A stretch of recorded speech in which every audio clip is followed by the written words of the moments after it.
Look at that. Man, look at that drawing. Huh? Look at that action right there. I'm the action artist, and I'm basically getting all the stuff done, you know, for my to present my comic and to get an Indiegogo going, and doing it live. And thanks for joining me. I just want to talk a little bit about my character, my comic book, which is Nutjob. Here, let me grab a couple.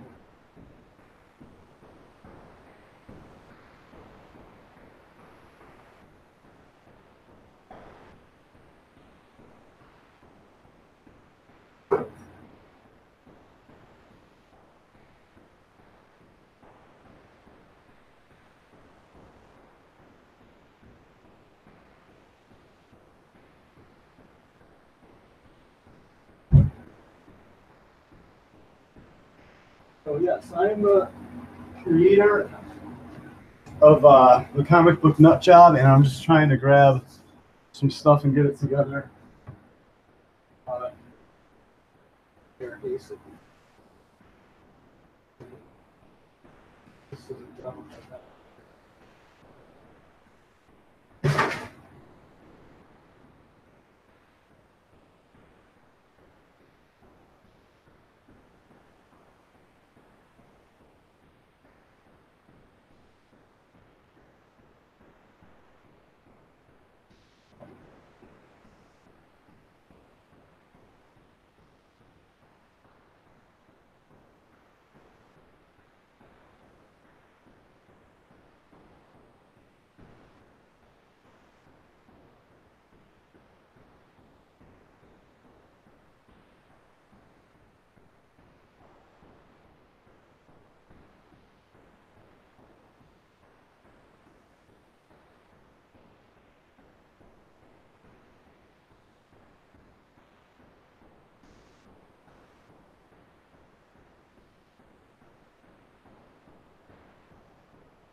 I'm just waiting for people to join here, and I'm trying to find something that suddenly is nowhere to be found. It's like as soon as I need, I'll see something around for days, and as soon as I need it, I can't find it. It's not really that important.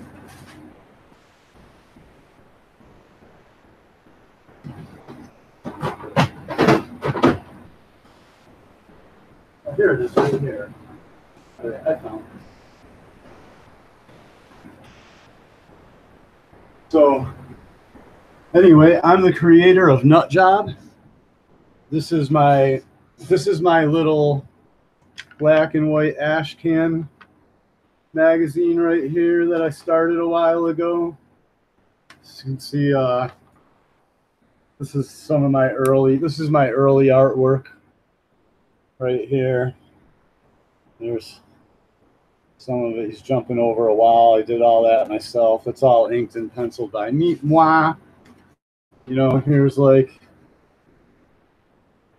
some you know, this is just a quick comic book I made to get my idea out on paper. There he is jumping down on some railroad tracks.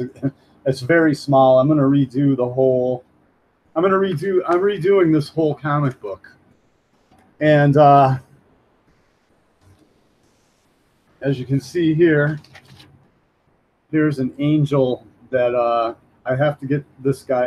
I have a sketch. Well, here, let me see. Let me show you the entire. Okay, here he is. Here's my original sketch, and here's my guy down here. Can't even see it that well. Hang on. I had another one, and I just set it down. I probably covered it up with papers. Well, anyway, this is my guy. down here propped up on some rocks. You can see his arms right here, his helmet. You know, he's looking up, and there's this angel standing over him. And the point of this is of that picture really is to show this angel. And he's huge compared to my character, probably about the same size as this giant.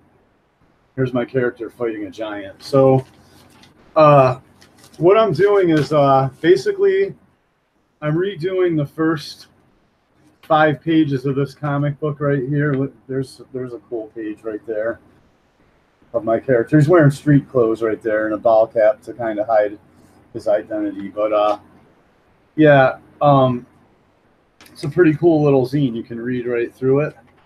You know what I mean? There's the last page. Here he is. Here's my first version of his armor right here. Look at that. And there's a shape-shifting cop. There's a detective that doesn't know that he's surrounded by monsters in the police department.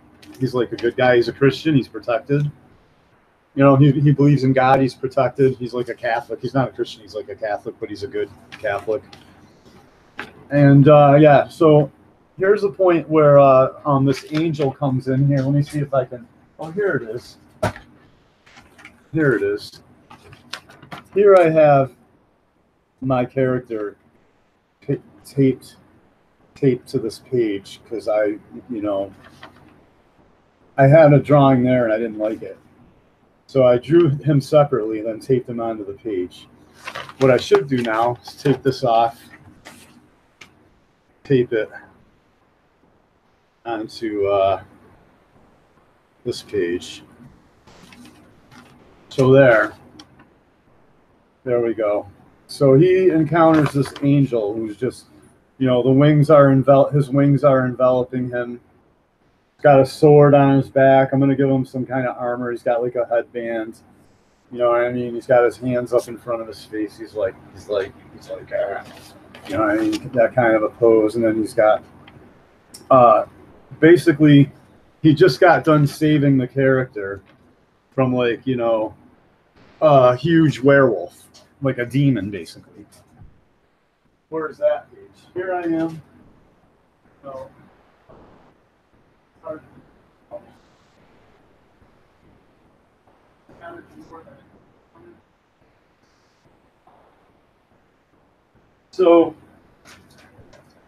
this page is going to be important. So the reason I'm doing this is because I'm talking about how I have to. I'm about to read some of the plot for how where'd it come from? Where's that page? I have a page here where I wrote down some more of the plot, and of course, that's nowhere to be found. But it's all right. I have it in my head.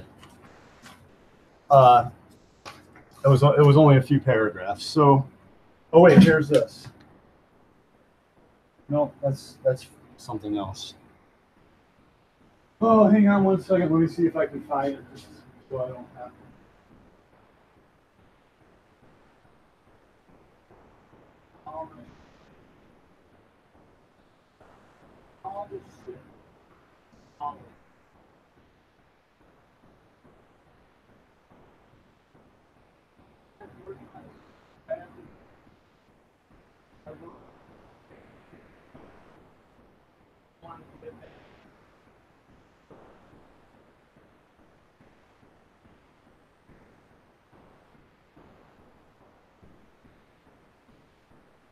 I'm not finding that, but anyway, I have memorized. I have the plot or the character development memorized anyway. So anyway, here's how it transpires.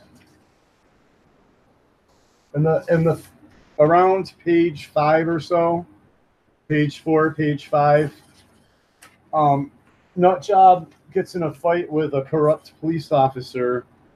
But little does Nutjob know that the police officer is a werewolf, or is inhabited by a werewolf demon. So the cop shapeshifts into a werewolf, attacks him. It's like a huge werewolf. There it is on top of him right there. He's a little, you can see my character, he's a little dark and sketchy, but I'm mainly focusing on the werewolf right here. Then you see a bolt of light with like a face behind it hit the werewolf in the side of the, strikes the werewolf in the side of the head. And then you see this angel. Basically, then you see this angel right here. And my character like leans up and gets a glimpse at him, and then there's like a light, there's like a bright light, and he's just kind of like, you know, that, and then you know, the angel disappears basically, and he hears a voice telling him that you know, well, you'll see basically. I don't want to tell everything. So the angel's there to guide him. So my point being is this is what I have to get done. I have to get done like the first 4 or 5 pages, and if they don't include the scenario I just told you with the werewolf and the angel, then I have to at least make sure that this page and this page are done, so that can't. This page are done. This is just a sketch, so that I can put them up on Indiegogo, because the angel is very important to the storyline at first. You know, this angel is very important in the storyline. He's huge. He's like fucking 13 feet tall or something, 15 feet tall. He's a huge battle angel. And this is in like a dark abandoned building. So most of the background's blacked out. There's heavy shadow under his arm, shadow, you know what I mean? And so basically, yeah, I have to have that done for my Indiegogo. Now I want to talk a little bit about the name Nutjob. So I got into some character development, which I just told you I can't find. Of course I can't find it. Maybe I'll make another video when I find it and I'll read from it. Hang on, I gotta shut the oven off, or the stove.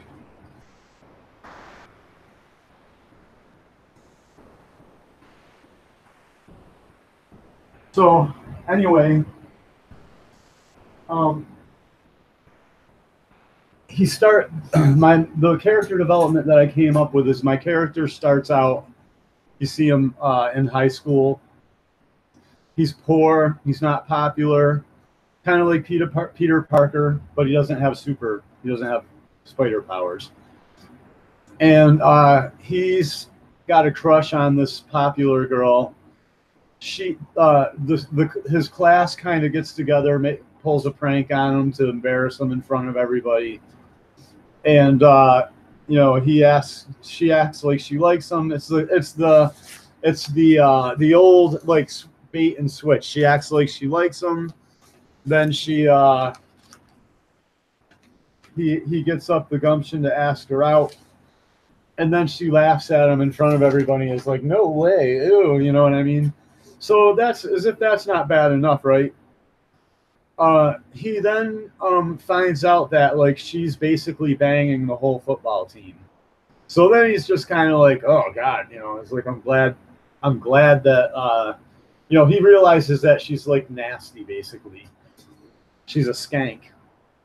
So he decides that this is the storyline for Nutjob when this is like typical shit in high school.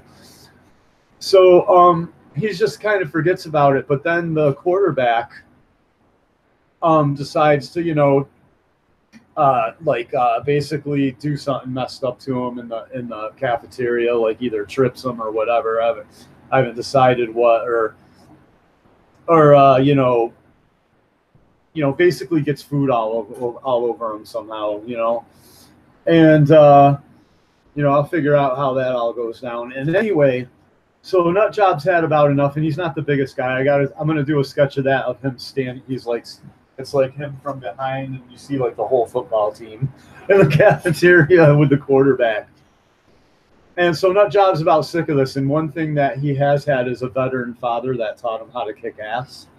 And I'm gonna have he also has a veteran father that was like a fucking war hero in Vietnam. And I'll go back and forth in his memories to his father teaching him things. So basically he's about sick of it. He's had enough of being picked on because he's poor. Because there's nothing wrong with him. He's smart, he's good looking. So he just kind of like, you know, maybe you know, maybe his father's an alcoholic a little bit. Who knows? Whatever reason, maybe there's some other issue that he gets picked on for too. But there's nothing wrong with him. Depends on what I want to do with it. So he basically, this is my tent behind me. Can't really see in there because of the light. I'm gonna shut this a little bit. It's kind of annoying. So basically, this is my character, Nutjob. Right here, Nutjob. So basically, this is not what his armor looks like anymore, but yeah. So he tells the quarterback basically, here's his armor. I'm kind of updating everything. Here's his armor now, like that. So that's what he looks like when he sees the angel from behind. He's like on his back, looking up like this at this huge battle angel. And so basically, which is very intimidating for him, and he's just kind of like, he's not really scared. He's like paralyzed. He's just shocked and paralyzed. So so anyway, back to the story. So as a teenager, we're Nutjob's coming up in high school. So he decides to egg the quarterback into a fight, and he's like, yeah, I found out, you know, Nancy or whoever, Beth or whoever the girl is banging the whole football team, and you can get over it because I don't want her anymore, he says. So the quarterback's like, what? And he, like, you know, they all stand up and you see him, or no, the quarterback like steps forward or something, and as soon as he steps forward, Nutjob just like, just like hits the quarterback so hard that the quarterback's nose comes off and is like hanging by a flap, and he's like, ooh, with his nose hanging off. There's like blood squirting out, and Nutjob's just like, he's just, you know, he's ready to fight. And so the quarterback runs off screaming like, with his hands like this, with blood squirting out the sides of his finger, you know, his fingers, like he can't even hold the blood in. Then the rest of the team, the varsity team, is just kind of like, they're like, what, you know, they're like, they think they can take them all together, so they all jump on him, and then it's just panel after panel of Nutjob just like crack and fucking, and you know, it's good, and like just like with his thumb like and you know, he's like knocking dudes out cold, you know, grabbing dudes by their eye sockets and like squishing their eyeballs, and you know, and then the last panel, it's like Nutjob, he's like just biting a chunk like right out of a guy's ankle, and there's like blood squirting out of basically the football team gets the fight of their fucking lives basically. So that earns him the name Nutjob. So the whole school starts calling him Nutjob, which you know, yeah, like basically it doesn't really make his existence much better at the high school, except people stop making fun of him like he's a clown. They basically, you know, they call him Nutjob and shit, but they respect him. He sits all alone in the cafeteria. Nobody bothers him. You know, a couple times anybody starts anything, he's like, look, if you want, I can beat up the whole fucking football team again. And then everyone just gets fucking quiet, basically. And that's his life in high school. Then it flashes forward to, this is me showing Nutjob coming up. If I do, you know, show like a montage of him being raised or something, of him growing up in his town. So then it fast forward to him on a construction site, and he's fully grown now. He's got his back to the viewer, and he's like ripped. He's like fucking ripped, and he's good looking. He's like, you know, he's GQ and he's ripped like Clint Eastwood or something. And this is kind of actually based off of Any Which Way But Loose with Clint Eastwood. So now he's fighting on the construction site, and it just shows him like beat the shit out of this really big guy that's like bullying everybody. So Nutjob challenges him to a fight after work, and it's in like a construction parking lot, and the announcer like calls out, and he's like, in the right corner, Nutjob, you know what I mean? You just see Nutjob turn around, he's like ripped, and you just see him just he just like beats the shit out of this huge construction worker. And And then, you know, everyone's like, nut job, nut job, nut job. You know what I mean? And then, like, basically my character wakes up and he's in he's kind of, it's not like post-apocalyptic America yet, but it's about as close as it's going to be before, like, the final grand finale. Like, most cities are on lockdown. You know, maybe some cities have been destroyed. I haven't really decided how far to go with it. And, you know, there's still like groups of people taking their chances, not turning themselves into the cities and like the camps and shit like that, the internment camps for food and water and safety and all that shit. But Nutjob generally stays either way in the outskirts of these towns, or he just books out of town because it gets too dangerous for him. And that's how he becomes Nutjob. And then out in the outskirts, like beyond the cities, you're not supposed to be out there. And there's drones patrolling and stuff, and I got to get into that. I don't know quite how I'm going to write it all. But there's posters up for him that say Nutjob, because he eventually becomes a real vigilante, and he pisses off the powers that be, which are demons and shit like that. I've already gotten into it all. So they have posters up, like wanted posters for Nutjob. And he's basically a vigilante, but some people like him, some people hate him, of course. Most people hate him. Some people that actually have eyes and ears to see what's right and wrong, they understand that he's a good guy, but he's dangerous to be around. So a lot of those people that try to help him get killed. So it's a very crazy storyline. His son is involved. Eventually he gets his son out of the cities, and he brings his son out into the wilderness. And that's where like a lot of probably flashbacks to his father raising him, like how to survive and shit like that, come into it. It's a very good storyline. There's no reason I haven't pitched this. People are like, oh, you got to have a product that people like. I haven't pitched this storyline to one person that didn't like it yet. Every single person I've told the storyline is like, I love it. They're like, I love it. But when I pitch it to other channels, they don't want nothing. They don't even acknowledge it. I don't know what it is. So I think it's a good story, and if you want to support me, I just kind of wanted to show off this angel sketch that I'm working on. I'm going to show it one more time. I might use it for the video, you know what I mean? Just wow, look at that angel rock, you know, chunks falling from the ceiling. So yeah, there's that. I hope you guys enjoy. Who's in here right now? I know that usually when I broadcast, there's other broadcasts going on. You know, it's hard for me to not find a time where people aren't where other huge. I hope you guys enjoy. Who's in here right now? It's Chad. No, the school. He doesn't become a vigilante until after school, until after society breaks down. Like, he has a successful life. He fights his way to the top of the construction company that he works, or it's like a military, like I think it's like a it's like a maybe a military complex type construction company that he works for, and he fights his way to the top of that, and he finally gets a nice white collar job for himself, and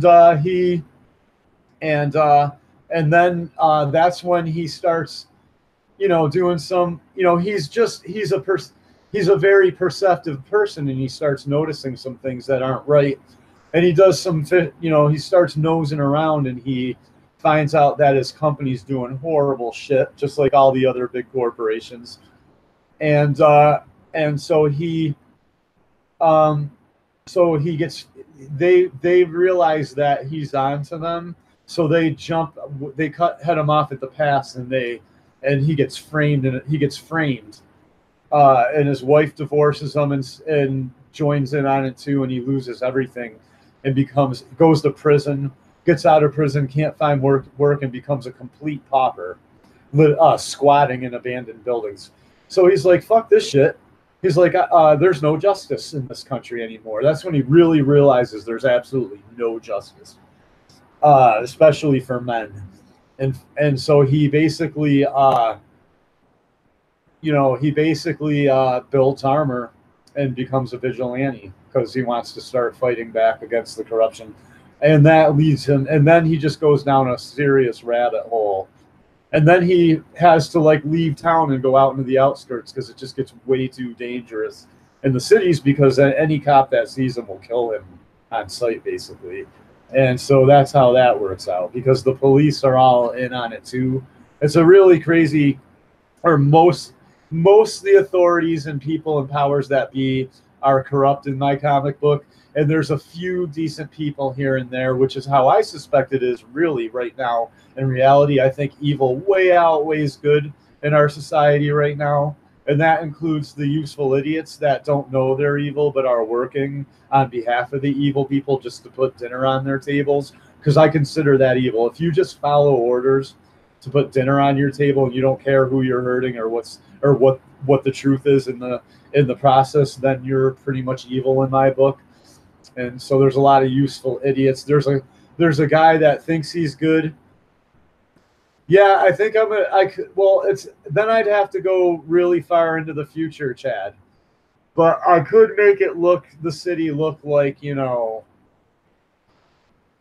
like Walking Dead or something like that, or I could make the city look like run down, and I really have to start. I don't know. I don't know how far in the future. If I do a Blade Runner type city that he lives in, that implies that that implies that it's like really far. It's like 2050 or 2080 or something like that. You know what I mean? 2080. I think it's going to be just kind of maybe I'll pick a city around here that I like, or even my city, and just show the more. There's a lot of rundown areas in my city. There's a lot of old industrial complexes and brick buildings and factories that have been shut down, and smokestacks and train tracks and bridges, you know what I mean, in my town. So I think I'm going to go with the dingy, kind of gothy, Todd McFarlane Spawn kind of, churches and spires and broken down old buildings where the concrete's falling off it in chunks and shit like that is basically. Yeah, I could do 1940s noir or something like that. Basically, yes. Anything to get the point across in my storyline, basically, and as far as the government and all the monsters and everything and angels, the first storyline I might not delve too far into that because it's kind of not the point, and also I don't know necessarily that I want to explain it all to the viewers. I want to do my storyline in such a way that the viewers it's like the reader knows it's like really weird, but your mind has to kind of fill in the blanks. I'm going to show really weird random scenes of characters that at first seem to have nothing to do with the storyline, but later on I tie it in, where you find out, where I just show you that some clone goes home, shuts down somebody who's like a person's friend that they think is human. It shows them go into their apartment and I don't know, go into a secret room in their closet and come out in a laboratory, and they sit down and they're just like, bleh. And some scientists come up with masks on and just start working on them, and then it goes to another scene and you're like, whoa, you're like, so that dude's not even human, that's like a zombie clone person walking around spying on people, basically. In other words, in my universe, one of your best friends that you've known for years could have got replaced a long time ago and is a clone, and you're hanging out with him every day, and he's literally spying on you for the monsters that run the fucking government, or aliens, or whatever you want to call them. I don't know how far I'm going to go into it, but it's designed to be horrific and create a really creepy atmosphere in my comic, all these little side things you see on the side that Nutjob might not even be totally aware of, the main character might not be even aware of, just the reader is. I don't know exactly. It's however I want to write it, basically. which I'm coming down to now. Actually, finally putting it all together. So I thank y'all for joining, Chad and whoever else is watching. It's good to see you all, and get the word out. Tell everybody about my comic book. Say, hey, there's a Christian creator making a comic book with, a dude that fights corruption and angels and demons and all this stuff. It's going to be wicked cool. You know what I mean? And try, if you could help me get some support, that'd be great. I'd like to get my comic out before I'm 80 years old. Anyway, thanks for joining, and I'll talk to y'all later.